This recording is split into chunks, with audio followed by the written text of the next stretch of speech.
Hi guys, তোমরা কেমন আছো? আমি ভালো।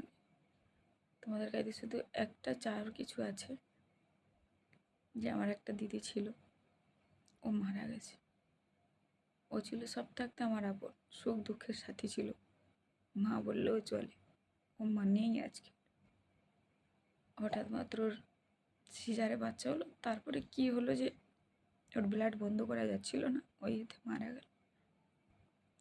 ওর ছেলেটা এখন আমার কাছে আছে।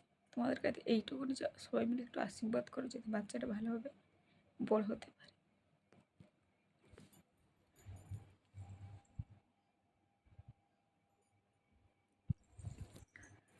কেন ওর বাবা মানুষ করতে তো পারবে না একটা বাচ্চাকে? একমাত্র মেয়েরাই যত কষ্ট হোক মানুষ করে, তোর মা নেই, তাই ওদের জ্ঞান এলো, আমাকে দিয়েছে, তুমি মানুষ। বাচ্চাটা আমার কাছে।